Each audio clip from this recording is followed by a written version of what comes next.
বাংলাদেশের ফুটবলে চলছে ঈদের আমেজ। একটা ম্যাচের জন্য কোটি ভক্তদের অধীর অপেক্ষা। ইতিহাসের অন্যতম সেরা ম্যাচের সাক্ষী হতে সবার চোখ আগামী 10 জুন জাতীয় স্টেডিয়ামের দিকে।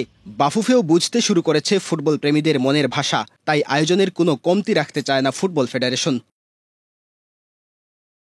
আগামী 10 জুন সিঙ্গাপুরের বিপক্ষে ম্যাচ দিয়ে দীর্ঘদিন পর জাতীয় স্টেডিয়ামে ফুটবল ফিরছে। এর আগে সংস্কার কাজের জন্য সব ধরনের খেলা বন্ধ আছে অনেক দিন ধরে। নতুন করে মাঠে খেলা ফেরার আগে স্টেডিয়াম সাজাচ্ছে ক্রীড়া পরিষদ। সব ঠিক থাকলে জাতীয় দলের ক্যাম্পের আগেই মাঠ বুঝে পাবে বাফুফে।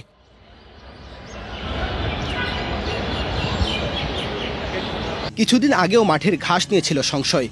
কিছু জায়গায় ঘাস না থাকায় শঙ্কা ছিল সেই মাঠে খেলা নিয়ে। তবে সব আশঙ্কা উড়িয়ে দিয়ে মাঠ জুড়ে এখন সবুজ ঘাস।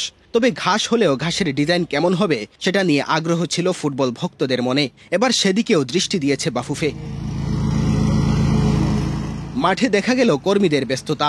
ঘাস কাটার জন্য আনা হয়েছে আধুনিক মেশিন। সেই মেশিন দিয়েই ছেটে ফেলা হচ্ছে ঘাস।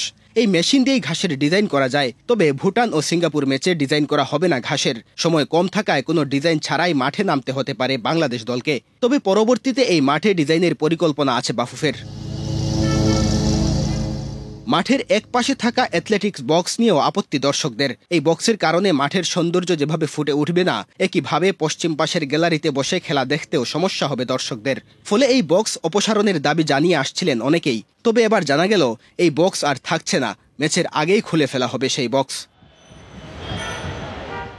সংস্কার কাজ চলা অবস্থায় গ্যালারির পূর্ব পাশে অস্থায়ীভাবে করা হয়েছে ইলেকট্রিক যন্ত্রপাতি রাখার ঘর। সেই টিনের ঘরের কারণে মাঠের সৌন্দর্য নষ্টের পাশাপাশি গ্যালারিতে বসে খেলা দেখতেও অসুবিধা হওয়ার কথা। এমন অবস্থায় সেই টিনের ঘরও শিগগিরই তুলে ফেলা হবে। ফলে ম্যাচের দিন খেলা দেখতে আর কোনো সমস্যায় পড়তে হবে না দর্শকদের। এশিয়ান কাপ বাছাইয়ের গুরুত্বপূর্ণ এই ম্যাচকে ঘিরে বাফুফের পাশাপাশি ফুটবল ভক্তরাও নিয়েছেন বিশেষ পরিকল্পনা। বাংলাদেশ ফুটবল দলকে রাজকীয় অভ্যর্থনা, মাঠে প্রতিপক্ষকে ভয় ধরানো সহ নানা আয়োজন করতে যাচ্ছে তারা। আগামী 10 জুন সিঙ্গাপুরের বিপক্ষে ম্যাচের ওপর নির্ভর করছে অনেক কিছু। ভারতকে তাদের ঘরের মাঠে রুখে দিয়ে এই মুহূর্তে পয়েন্ট টেবিলের শীর্ষে অবস্থান করছে জামাল ভুঁইয়ার দল। ফলে শীর্ষস্থান ধরে রাখতে হলে সিঙ্গাপুরের বিপক্ষে জিততে হবে। আর এশিয়ান কাপে খেলার সম্ভাবনা টিকিয়ে রাখতে হলে কোনোভাবেই পরাজয়ের মুখ দেখা যাবে না।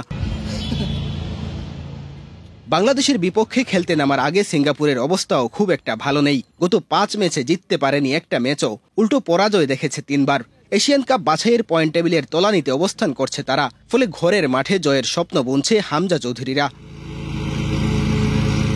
মেহেদী হাসান তালহা, বাংলাদেশ প্রতিদিন।